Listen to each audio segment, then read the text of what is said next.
হরে কৃষ্ণ।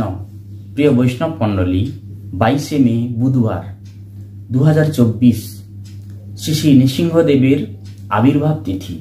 এই তিথিটি নিষ্ঠার সঙ্গে ব্রতটি পালন করতে হবে। এই নৃসিংহ চতুর্দশী বাড়িতে কিভাবে পালন করবেন এবং এই ব্রতের মাহাত্ম্য কি এবং এই ব্রতের সংকল্প মন্ত্র সবিস্তারে ভিডিওটিতে আলোচনা করা হবে। বৃহৎ নৃসিংহ পুরাণে প্রাচীনকালে অবন্তী নগরে বসু শর্মা নামে এক নৈষ্ঠিক ব্রাহ্মণ ছিল। সেই ব্রাহ্মণ কোনোদিন কোনো পাপ কাজে লিপ্ত ছিল না। সর্বসময় সর্বদা তিনি বৈদিক কর্মকাণ্ডে যুক্ত থাকত। সেই জন্য সমস্ত দেবতারা সেই নৈষ্ঠিক ব্রাহ্মণ বসু শর্মার প্রতি খুবই প্রসন্ন ছিল। অপরদিকে তার স্ত্রী সুশীলা, তিনি ছিল অত্যন্ত ভক্তিপরায়ণ, পতিব্রতা, সদাচারী ও ধার্মিক। এইভাবে পতি-পত্নী জীবনযাপন করত। সেই নৈষ্ঠিক বিদজ্ঞ ব্রাহ্মণীর পরপর 5টি পুত্র সন্তান হল। সমস্ত পুত্র সন্তান ছিল পিতৃভক্ত, বিদ্বান এবং সমস্ত শাস্ত্রে সুনিপুণ। কিন্তু সেই ব্রাহ্মণী দম্পতির কনিষ্ঠ পুত্র বসুদেব, তিনি ছিল একটু ব্যতিক্রমী। তিনি সবসময় বেশ্যা আসক্ত এবং মদ এবং মাংসতে আসক্ত থাকত সবসময় এবং সমস্ত পাপ কাজে যুক্ত থাকত।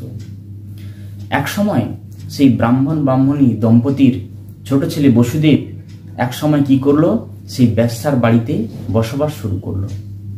কোনো কিছু কারণে একদিন সেই বেশ্যা এবং সেই ব্রাহ্মণীর ছোট পুত্র বসুদেবের সঙ্গে তুমুল গণ্ডগোল ঝগড়া হলো। সেই ঝগড়া গণ্ডগোলের ফলে দুজন রেগে ক্ষুব্ধ হয়ে সারাদিন না খেয়ে, সারা রাত্রি না খেয়ে দিনটি অতিবাহিত করলো। কিন্তু ভাগ্যবশত সেই দিনটি ছিল নৃসিংহ চতুর্দশী। অজ্ঞানবশত সেই বহু পুণ্যবান শ্রী শ্রী নৃসিংহদেবের ব্রত অনুষ্ঠান করার ফলে তাদের দেহ শুদ্ধ হয়ে গেল। এমনকি সেই বেশ্যা যে অজ্ঞানবশত সেই নৃসিংহ চতুর্দশী পালন করলো, তার ফলে ত্রিভুবনের সুখচারিণী এবং এমনকি শ্রী শ্রী নৃসিংহদেবের প্রিয় পাত্রিণী হয়ে উঠল সেই বেশ্যা। অপরদিকে ব্রাহ্মণীর ছোট পুত্র বসুদেব, যিনি বেশ্যার সঙ্গে সবসময় আসক্ত থাকত, সেও এই অজ্ঞানবশত এই নৃসিংহ চতুর্দশী ব্রত করার ফলে তিনিও ভগবান শ্রী হরির প্রিয় পাত্র হয়ে উঠেছিল। এমনকি ভগবান শ্রী হরির উত্তম ভক্তি লাভ করে পরবর্তীতে ত্রিভুবনে প্রহ্লাদ নামে প্রসিদ্ধ হল। এমনকি এই নৃসিংহ চতুর্দশীতে দেবতারও উৎসব বানিয়ে খুব আনন্দ লাভ করে।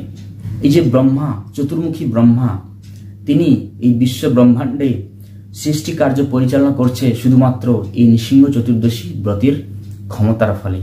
এমনকি সদাশিব স্বয়ং ত্রিপুরী ধ্বংস করতে পেরেছিল শুধু এই নৃসিংহদেবের ব্রত করার ফলে। সে ত্রিপুরী কি ময় দানবের দ্বারা তৈরি হয়েছিল। একটা হচ্ছে স্বর্ণের পুরী, একটি হচ্ছে রূপর পুরী, একটি লোহার নগরী তৈরি করেছিল। সেই 3টি আসরিক পুরী ধ্বংস করেছিল শিবজি এই নৃসিংহ চতুর্দশী ব্রত পালনের ফলে। এবং অন্যান্য মুনি, ঋষি, দেবতারা এই নৃসিংহ চতুর্দশী ব্রত পালন করে তারা নিজের মনোবাসনা পূর্ণ করেছিল। বৃহৎ নৃসিংহ পুরাণে ভগবান স্বয়ং নৃসিংহদেব বলছেন, হে প্রহ্লাদ, এই জন্ম মৃত্যু মায়ার সংসারে দুঃখের কারাগারে বন্দিত ভবভয়ভীত মানুষের প্রতি বছরই এই নৃসিংহ চতুর্দশী ব্রত পালন করা কর্তব্য।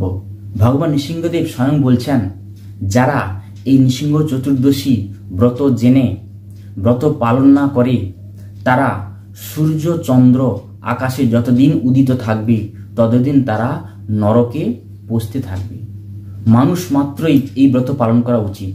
বিশেষ করে যারা ভগবানের ভক্ত, কৃষ্ণের ভক্ত, তারা তো অবশ্যই নৃসিংহ চতুর্দশী ব্রত পালন করবে। এই নৃসিংহ চতুর্দশী ব্রত আপনি বাড়িতে কিভাবে পালন করবেন? নৃসিংহ চতুর্দশীর আগের দিন, নৃসিংহ চতুর্দশীর দিন, নৃসিংহ চতুর্দশীর পরের দিন, মানে 21 তারিখ, 22 তারিখ, 23 তারিখ, এই 3 দিন আপনারা সমস্ত প্রকার নেশা, আমিষ আহার এবং নারী পুরুষ সম্পর্ক এবং দ্রুত ক্রীড়া এবং পরচর্চা পরনিন্দা থেকে আপনারা দূরে থাকবেন। এবং এই ব্রতের আগের দিন রাত্রিবেলা আপনারা ভগবানের কাছে এই সংকল্প মন্ত্রটি উচ্চারণ করে আপনারা ভগবানকে সংকল্প করবেন এবং রাত্রিবেলা 10টা সাড়ে 10টার মধ্যে আপনারা নিরামিষ আহার ভোজন করে শয়ন করবেন।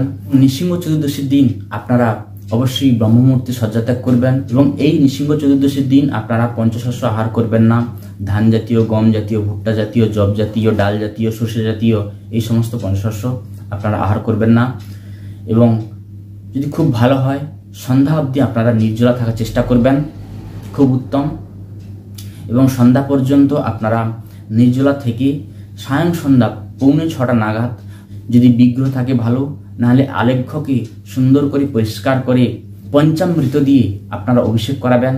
অভিষেক করানো হয়ে গেলে ভগবানের চরণে তুলসী, পুষ্প, চন্দন সহ আপনি অর্পণ করবেন এবং মালা অর্পণ করবেন, নতুন বস্ত্র অর্পণ করবেন এবং আরতি করবেন এবং বিভিন্ন রকম মিষ্টান্ন, ফল এবং বিভিন্ন রকম ক্ষীর দ্রব্য দিয়ে আপনারা ভগবানকে ভোগ অর্পণ করবেন।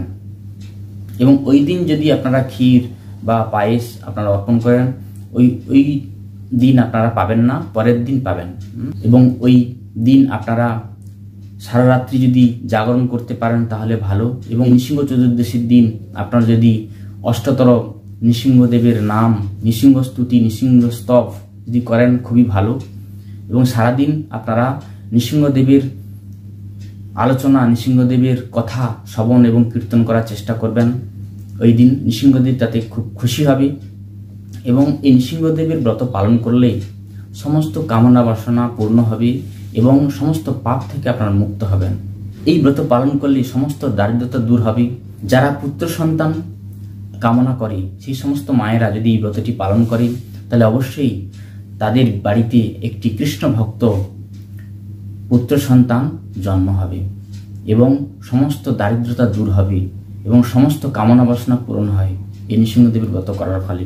এমনকি দেবতারা ও সাড়ম্বরে এই ব্রতটি স্বর্গে তারা পালন করে। শাস্ত্রে বলা হয়েছে, প্রহ্লাদ হৃদয় আহ্লাদম ভক্ত অবিদ্যা বিনাশনম, অর্থাৎ যিনি প্রহ্লাদের হৃদয়ে আনন্দ ঘনরূপে বিরাজমান এবং সমস্ত ভক্তের হৃদয়ে অবিদ্যা বিনাশকারী, শরবিন্দু রুচিম বন্দে পারিন্দ্র বদনম হরিম, অর্থাৎ যার শরৎকালীন পূর্ণ চন্দ্রের মতো অঙ্গ কান্তি, সেই নৃসিংহদেবকে আমি বন্দনা করি। বৈশাখ শুক্লা চতুর্দশী মহাতিথিতে সায়ং সন্ধ্যাকালে প্রহ্লাদের প্রতি নির্যাতন সহ্য করতে না পেরে পরম পুরুষ হরি তৎক্ষণাৎ সন্ত্রাস সৃষ্টিকারী বৈষ্ণব অপরাধী ভগবত বিদ্বেষী নির্ভিজাল অসুরকে বধ করার জন্য অতি ভীষণ শব্দে সবাইকে চমকে দিয়ে লীলারূপ ধারণ করে স্তম্ভের মধ্য থেকে আবির্ভূত হয়েছিল ভক্ত বৎসল ভগবান শ্রী নৃসিংহদেব। আপনারা নৃসিংহ চতুর্দশীর পালন কিভাবে করবেন? নৃসিংহ চতুর্দশীর দিন যে সমস্ত পঞ্চশস্য আপনারা আহার করেননি সেই সমস্ত পঞ্চশস্য নৃসিংহ চতুর্দশীর পর দিন মানে 23 তারিখ বৃহস্পতিবার আপনারা ভগবানকে সেই সমস্ত পঞ্চশস্য অর্পণ করে তুলসী সমেত সকাল 9:22 মধ্যে সূর্য উদয়ের পরে আপনারা সেটি গ্রহণ করে পালন করবেন। আশা করি আপনারা ব্রতটি নিষ্ঠার সঙ্গে পালন করবেন। এখানে বক্তব্য বিশ্রাম রাখছি, আবার পরবর্তী ভিডিও দেখা হবে। হরে কৃষ্ণ।